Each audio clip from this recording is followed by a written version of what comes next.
Значи, проблема, на който е посветена всъщност статията и съответно доклада е фактът, че така, значи тук имаме два факта. Първо, при предаването на шведски имена на български език определени шведски звукове се предават в изговора чрез българската палатална полугласна.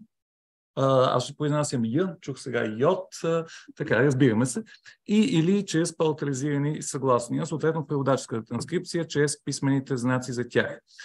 В български език, обаче, както в фонологичната дистрибуция, така и правописния израз на палаталната полугласна Й и на палатализираността на съгласните имат редица особености, които не са присъщи на шведските звукове, предавани чрез тях. И това води до трудности в транскрипцията и колебания между спазване на фонологичните и правописни правила на български език и тяхното нарушение. Тоест от една страна спазване, от друга страна нарушение, с цел отразяване на фонетични особености и фонологични контрасти, които са налице в шведски език, и от друга страна различни, да кажем, несъвършени предавания на съответните звукосъчетания. Разбира се, почти винаги са несъвършени в някаква степен. Така, тук в особена степен важи това обаче.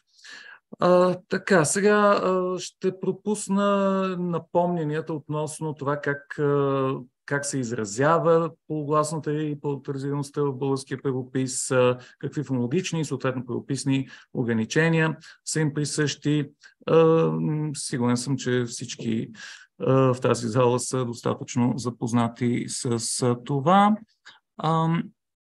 Сега, необходимо вероятно да спомена все пак, че е спорен въпрос за самото отношение между полугласната или палаталната полугласна, да кажем, и палатализираността. Господи, извинявам се отново. Много е чувствителен някакси този компютър. Така, значи... Така, спорен е въпросът дали палатализираността на съгласните не е просто реализация на съчетание от съгласна и следваща палатална полугласна Й на дълбинно ниво. Така че на някои места условно обозначавам, както се вижда тук, и двете заедно, Й или палатализираност. Така, извинявам се, пак нещо прави. Така, добре. Сега, това води до трудности при транскрипцията, както вече казах. Преминавам направо към конкретните проблеми. Значи, първо, прието е, че гласните И и Е, т.е. предните закръглени гласни, трябва да се предават чрез Ю и Йо, но в някои случаи откриваме и това се дължи, мисля, в повечето случаи просто на превод в действителност, не през скандинавски език. Извинете, всъщност, просто губя тук нещо контрол. Пардон, значи пропускам.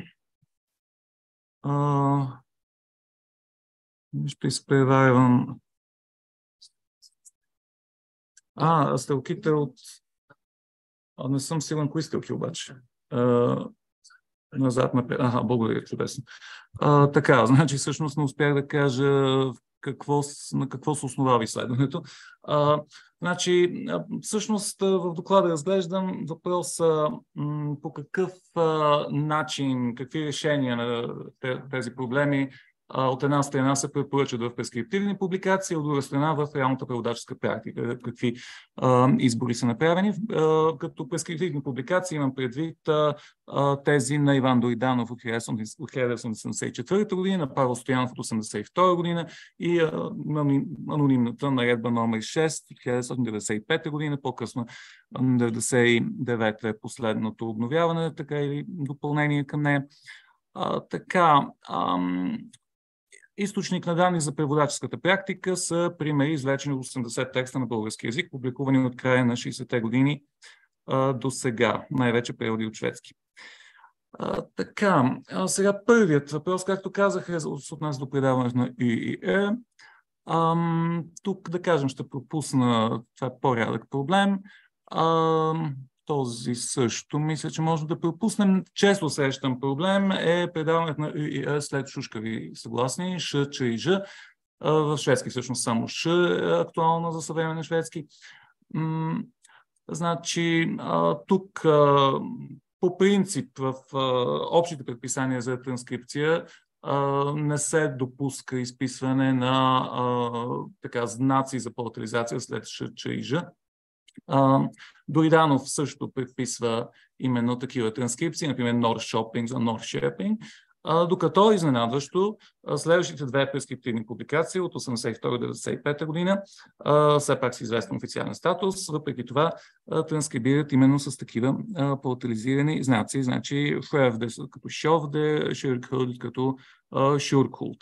Тук мога да отбележа, че, както чувате всъщност, някои носители на езика, може би под влияние на чужди езици, са в състояние да произнесат различно Шовде от Шовде, например, и съответно възприемат транскрипцията с шо, като по някакъв начин, може би загуба на фонологична информация.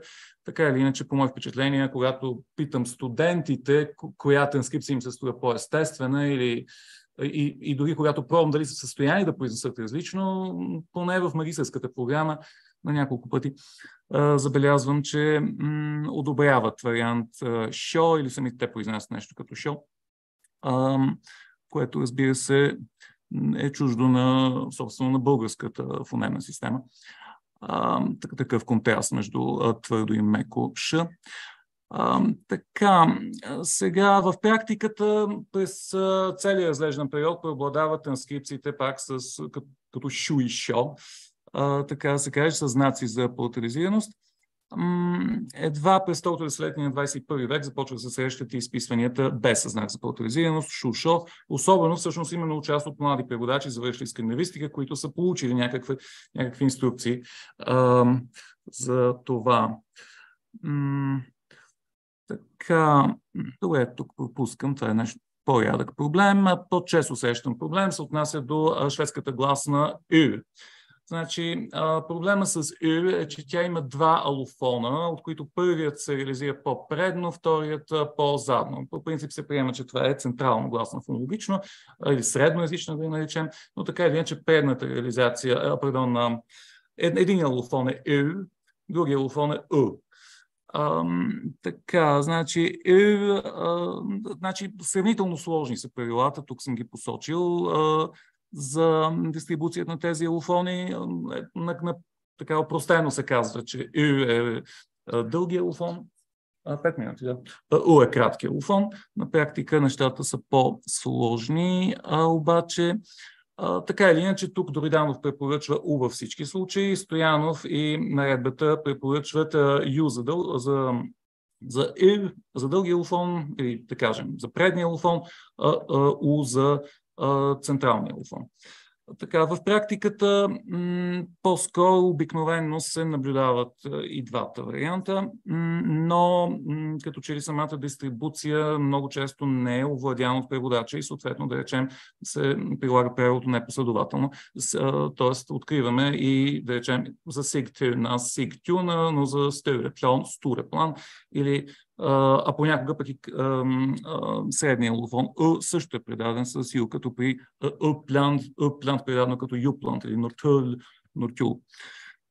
Така, след други съгласни, тук по принцип има два подхода, когато съгласната Ия се среща с други съгласни, може да се предаде чрез гласна, може да се предаде чрез гласна И всъщност, може да се предаде чрез паутализация, както посочва Любомир Андрейчин през 1974 година.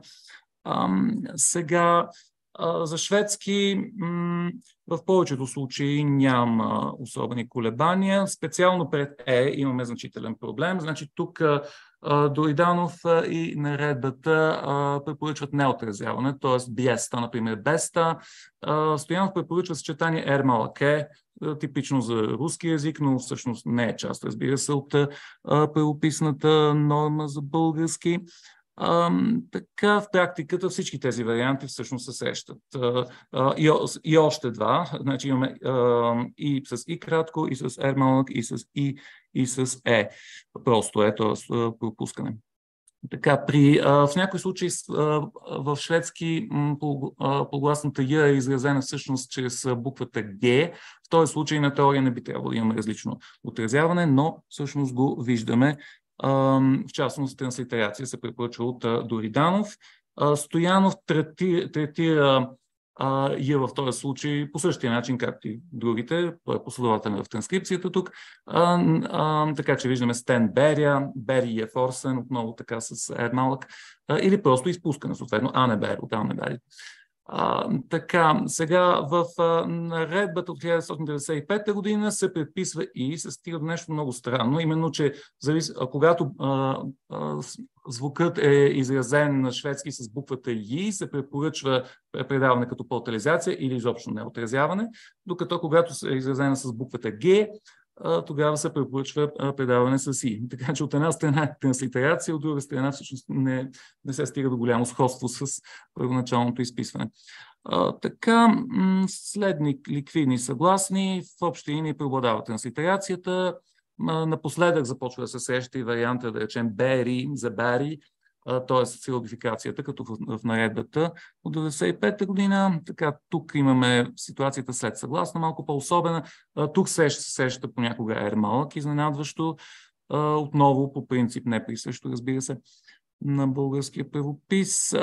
Така, все пак пред А преобладава Я, Лен Небери, а тук като че ли Емил, известната книга Емил от Льон Неберия, някак си е задал тон. Но тук там има и опити дори да се спази изискването на наредбата с Бекон, Берия, с И. Така, и разбира се, транслитерацията си присъства периодично. Така, пред Е същите варианти са на лице, може би с малко по-различна честота. Транслитерация и всички други варианти за предаване на Е могат да се срещнат. Така, да. И най-сетне на морфемна граница, т.е. не съвсем най-сетне, само едно нещо имам след това. Значи, на морфемна граница по принцип се предписва употреба на И кратко, като в Поп Йорданов. Пред О, разбира се, и пред Е. Сега в преводаческата практика понякога се отчита морфологичния строеж, понякога не, и то в едно и също издание се срещат и двата варианта. Тук има пример от едни и същи издания. Така, интересно, че с финалното това никога не се прави. Това всъщност пак е морфемна граница, но винаги се предава с едно форио, например, а не форио. Така, и най-сетне съчетанието ИЯ. Тук по принцип се препоръчва, т.е. се изисква в българския правопис употребата на Я и Я. Фактически виждаме обикновено спазване на това правило, като в това име Сесилия, но в двуслични имена по някакви причини имаме колебания между употреба на Я и на А. Хия, Мия, Фия, Сия, тези имена срещу и двата варианта, като че ли напоследък зачестяват тези с А. И в крайна сметка, като изводи, можем да констатираме,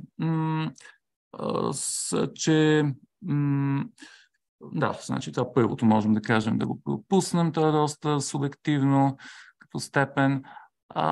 Като цяло виждаме, че се срещат в преводаческата практика през целия разглеждан период и по-адаптиращи и по-неконвенционални подходи, като някои от адаптиращите стават и дори по-обичайни през второто десетилетие на 21 век. В някои случаи обаче, значи, може би малко по-често да преобладават препоръчаните от Стоянов или от наредбата варианти, но да, и особено всъщност нещата препоръчани в наредбата стават по-обичайни точно през второто десетилетие на 21 век, с значително закъснени. В някои случаи преобладават вариантите на Дориданов.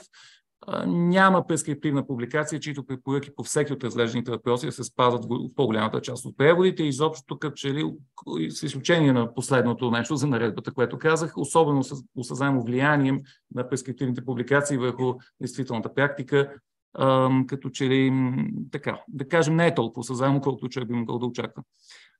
Вариацията си остава доста голяма, често дори в едно и също издание, и данните говорят за необходимостта от обучение по транскрипция на бъдещите преводачи, евентуално изработване на справочник по транскрипция от шведски език. Благодаря за вниманието.